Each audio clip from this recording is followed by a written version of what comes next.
Now, Alias was a pretty serious dude when it came to hip-hop, when it came to rap, what his idea of hip-hop was.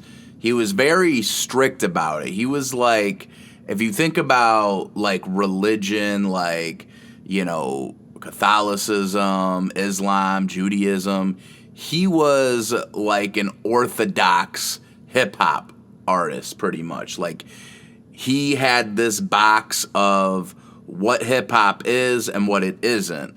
And him and JP from the HP definitely butted heads on this because JP did bring in a lot of humor to the music and really would talk about things and make jokes and, you know, tried to have more of a well-rounded, you know, musical forte, so to speak. And this would drive Alias crazy. And JP put out this song called The Sausage Fest. And Alias absolutely just lost his mind. He could not believe JP would have the audacity to make this song. 6 months since I've been out the studio. Buddies throwing a party and there'll be a lot of booty hole. They want a DJ and my songs is right to get the ladies moving in the party tight. Now they asking me if I can come on through. Make the masses shake with my funked up crew. So I pack up the gear and I call JP. You wanna spread the funk from HB to Ipsy? Hell yes. Jump in the ride and head west to see some big asses and some bouncing breasts. Now I'm pitching 5 girls to each guy. But when I get to the party, man, they came up shy. Now this misconception, man, it came up rude. Cause it was just one chick with a bunch of dudes. With a button-up shirt, I was dressed to impress. Just another horny dude at the Sausage Fest. At the Sausage Fest, at the Sausage Fest. Looking for some breasts at the Sausage Fest. At the Sausage Fest, at the Sausage Fest. Nothing but dudes at the Sausage Fest. At the Sausage Fest, at the Sausage Fest. Looking for some breasts at the Sausage Fest. At the Sausage Fest, at the Sausage Fest. Nothing but dudes at the Sausage Fest. And Alias was just like, I can't believe he made this song. Do you know what this does to hip-hop? Do you know what this does to rap music? I mean, he was like, you know, he was mentally falling apart over the song. And I think, like, the cherry on the top for Alias was JP put this girl on the track that I think, like, never rapped before, and he wrote the lyrics for her. And, you know, it just added to the humor of the whole thing. And, you know, Alias just, he just, like, everything about this was just the end of the world for him.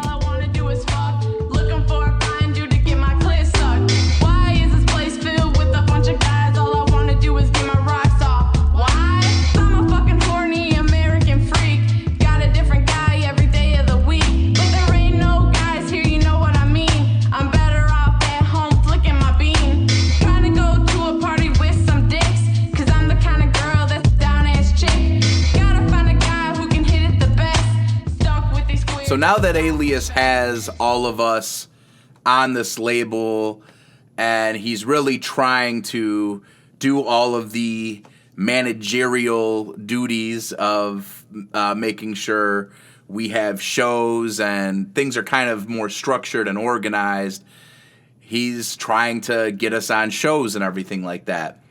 And Dollar Bill, who I mentioned earlier, whose song me and Adam were on, he's throwing this show at a place called Gracie's Underground, which was in downtown Ferndale. And, you know, Dollar Bill was always cool about letting people on shows. So him and Alias link, and, you know, Alias kind of is like, hey, can my guys get on the show and everything?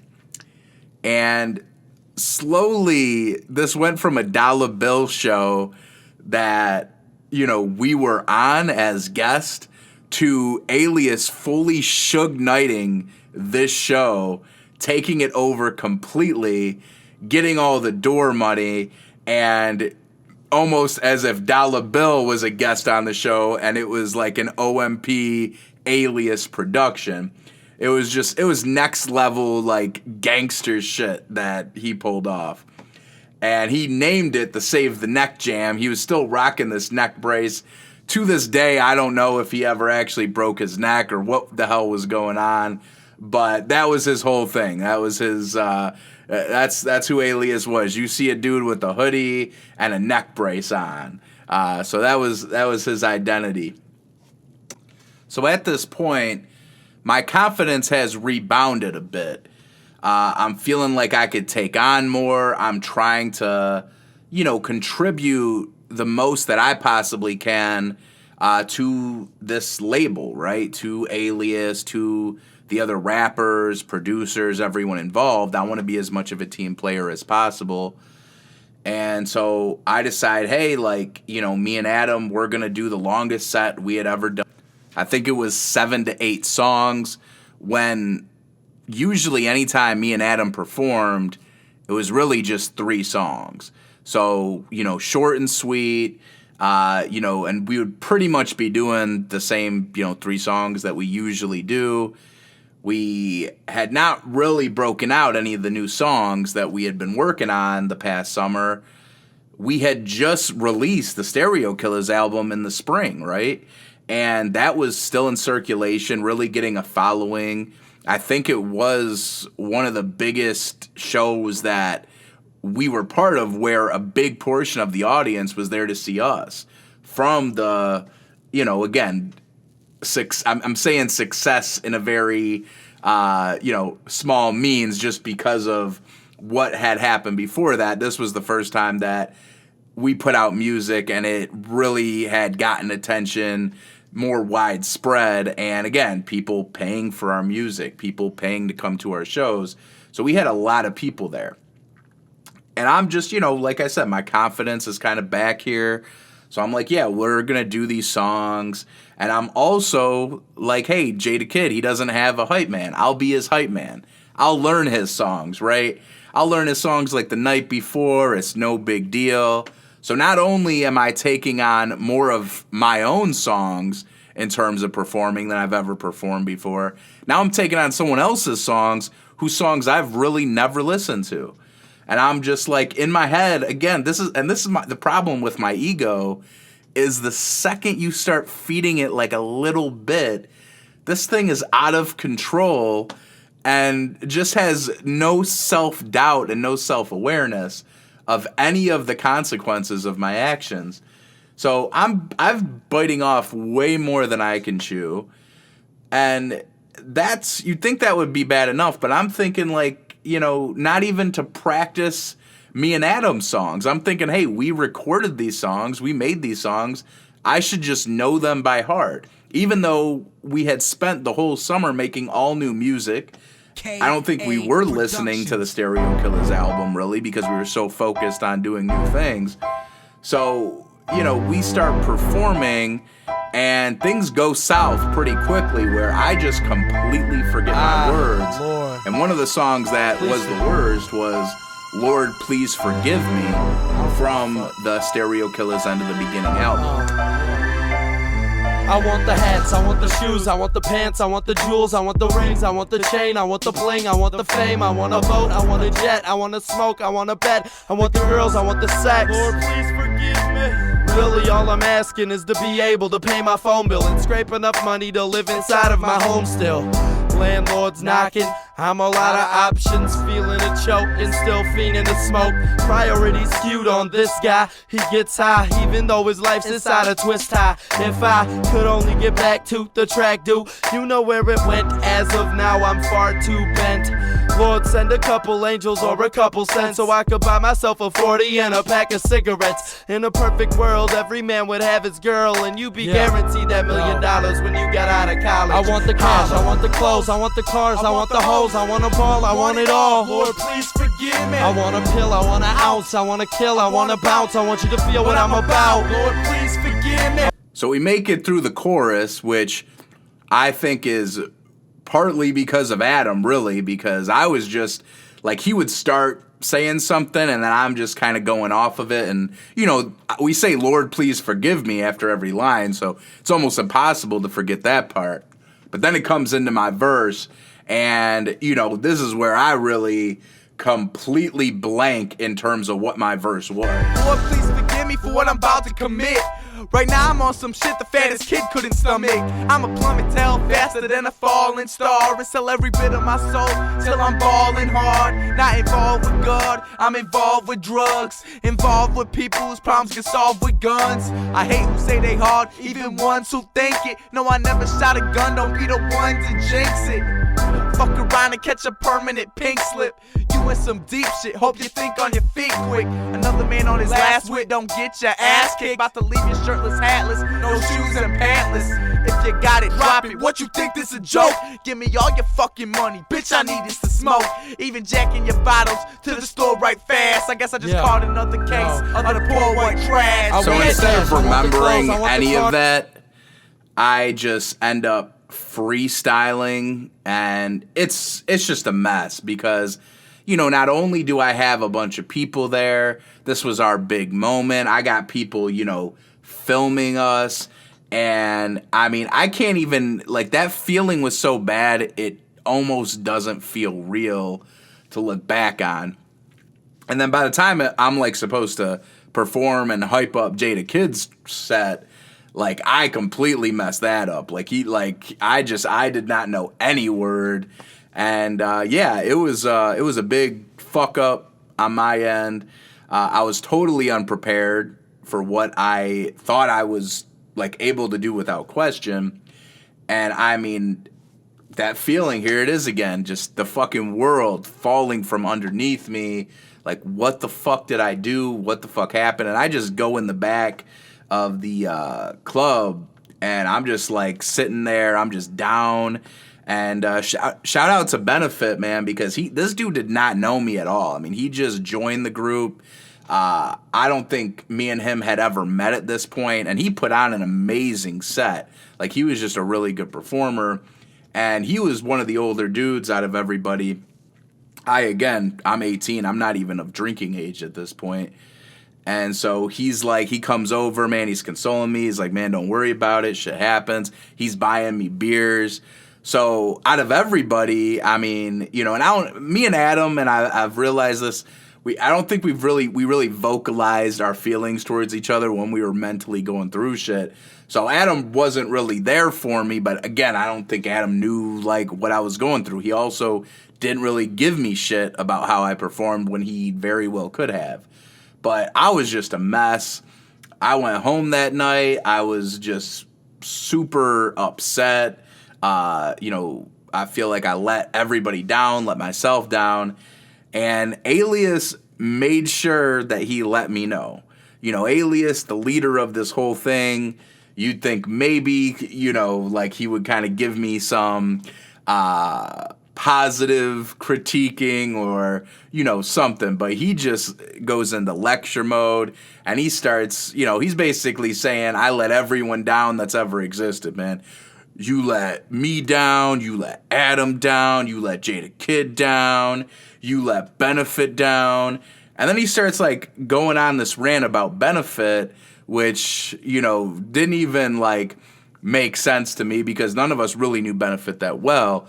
But he goes, you know why they call him Benefit, don't you? And I go, no, man, I honestly don't know why they call him Benefit. You know, in my head, I'm like thinking, you know, he probably calls himself Benefit. He probably made his own rap name. I don't think it was given to him by the tribe that he was raised by in the wilderness. But he's like, dead serious. They call him Benefit because he benefits the track. And I just, like, was like, what the fuck is this guy talking about right now? You know, I'm super upset. I'm super down. And I'm just like, all right, man, whatever. You know, we end the phone call. And that's kind of like the end of, you know, our association with Music Box and everything, you know, related to that. We really didn't continue working with them after that. And, you know, now my depression is back on. Now I'm, like, really going through it mentally. And, you know, as if that wasn't bad enough, now I have, you know, my two best friends at the time, Nick and Andy, they're getting ready to go back to college for the fall. Now, they're only going to like community college, so they're not going to Harvard or anything. But, for me, who was not continuing my education, who, finished high school and thought this rap career was really going to take off, and like, I'll show them. Anyone who's questioning me about going to college is going to look real stupid. And, now shit is just not fucking working out. Everything's blowing up in my face. And, Nick and Andy are getting ready to go back to college. And so some point around this time before they're going back, my cousin comes to my house, and my cousin was like, a big druggie. Like, this dude was doing every kind of drug. I saw him do crack. I saw him do crystal meth. He did. I mean, you name it. If a drug exists, he's done it. He's either made a drug up that nobody knows. I mean, this dude has done fucking everything under the sun. So anyway, he comes to my house with some shrooms. I had never done shrooms before.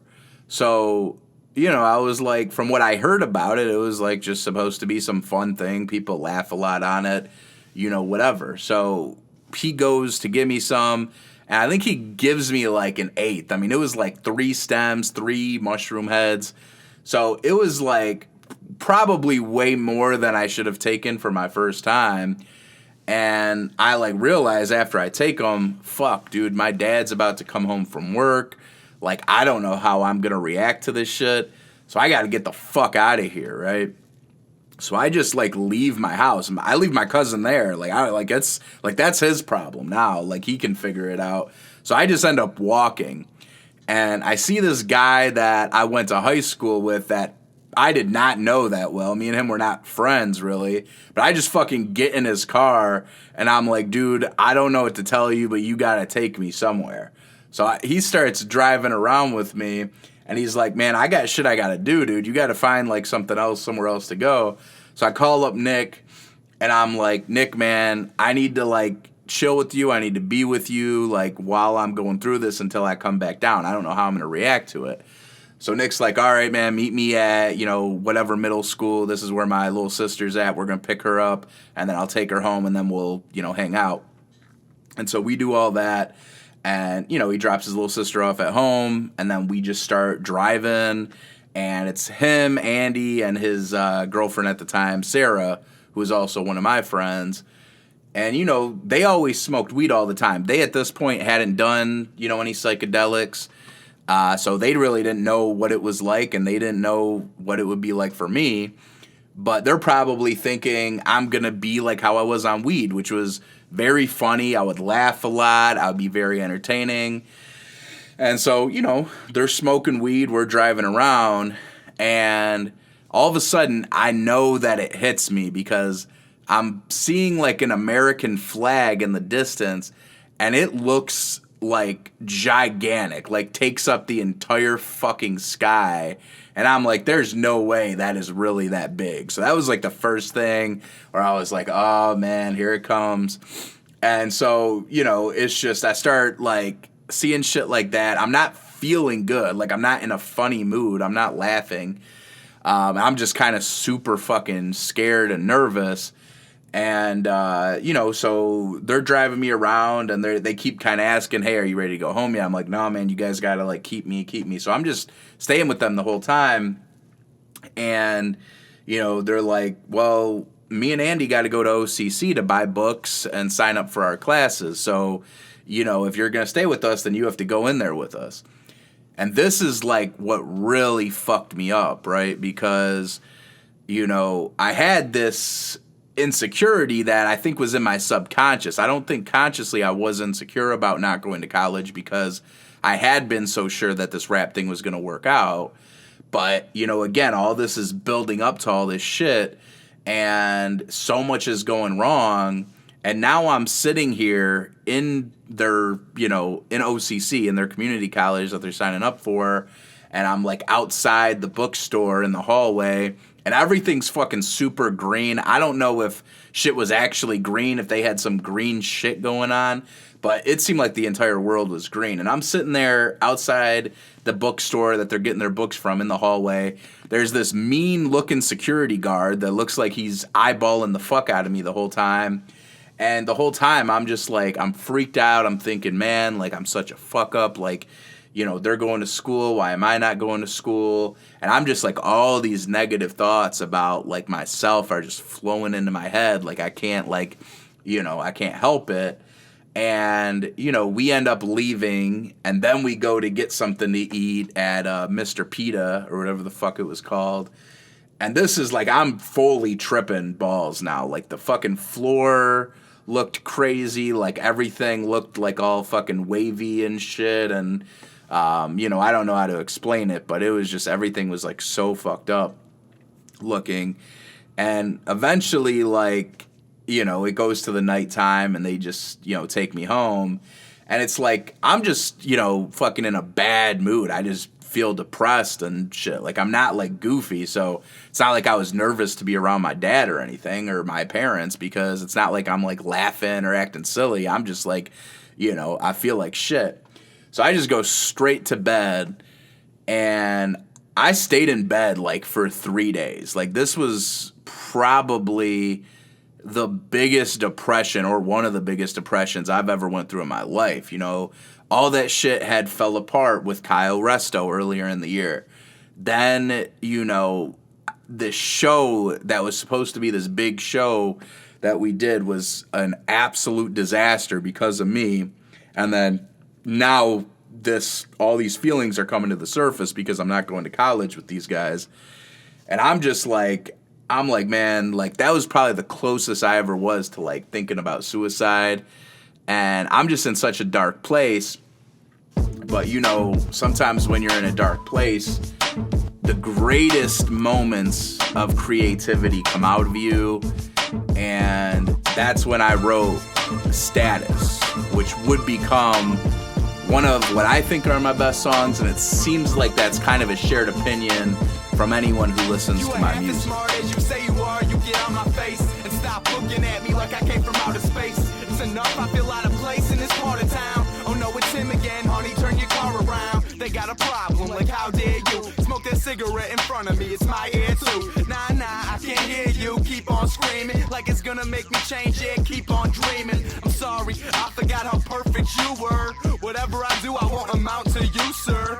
Maybe I should take notes from this bald guy. Bow down and kiss his feet when he walks by. Hell, your ride's a new BMW. I'm 19 in the neon, does that put me under you?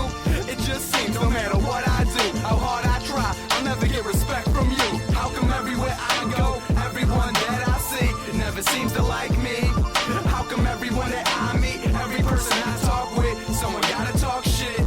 How come everywhere I walk, every room that I step in, someone gotta put their 2 cents in? Though I know, in fact I'm sure, I never live up to that status of Like, yours. you can hear all this resentment and anger that I have at this point, and just how I feel about the world around me, and, like, feeling like I've just been slighted by the world. You know, I'm fucking supposed to be this gigantic, famous, successful rapper, and here I am, you know, working at fucking Tim Hortons, dealing with bitchy people. I'm sorry, miss, life's not a party for me. What whore, you never been into a drive-thru before? Here's your goddamn food, do I gotta tell you once more? Oh, my fault, did I forget your coke? You're so typical, I hope you suck a dick and choke. You might be rich, but you ain't that type, bitch. Go back to Bloomfield where the rest of your type is. I don't wanna talk, so don't attempt to. Miss High Class, my ass, I don't respect you. Don't need to impress Daddy's little princess. He bought you your new boobs, I could give a shit less. He got you in a university, even though your GPA is 1.23. I don't care what you think of me, do you not see that if you died tomorrow, who would care, not me? How come everywhere I go, everyone that I see never seems to like me? How come everyone that I meet, every person I talk with, someone gotta talk shit? How come everywhere I walk, every room that I step in, someone gotta put their 2 cents in? Though I know, in fact I'm sure, I never live up to that status of yours. this song really represents everything that happened to me this year, right? I mean, this is over a Kyle Resto beat that was originally supposed to be a Benny Holmes song. He actually started writing to it, and he wrote the first half of this chorus, but he just could not figure out anything else to write. So he ends up giving it to me, and I finished the song off. And, you know, I also had met JP, started working with him, and he showed me this style where not only do you have a way to represent your anger through your music, but also finding the humor in that. And I'm really just, you know, bringing all of this together, all of these feelings and all of these experiences together in this song. You know, my anger, my resentment, how I feel about not going to school. I feel like I've fallen and I can't stand up. Bill collectors calling, I can't answer. They asking for everything I have, but I ain't got nothing, so I ask. I didn't go to college, stupid, I admit it. Spent all my tuition on studio equipment, and now I'm feeling like the poorest soul, struggling just to get my story told. I feel like I've fallen and I can't stand up.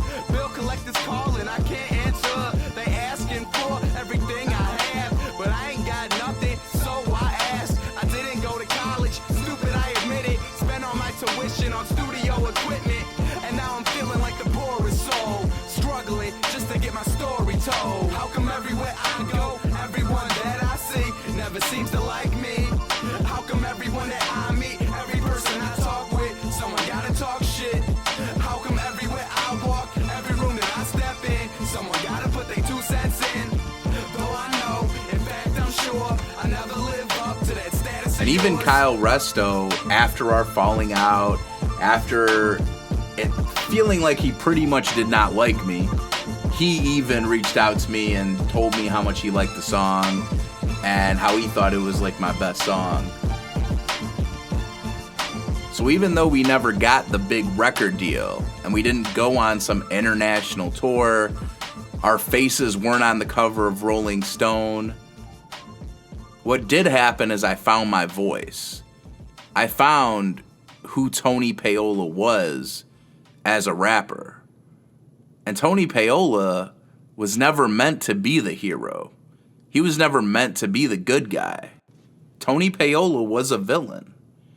And it took a year of me trying to be the good guy, me trying to make these songs of positivity and doing the right thing and following some ethical and moral code. That year I died and went to hell. And it may have been the death of the Stereo Killers, but it was definitely the rebirth of Tony Payola.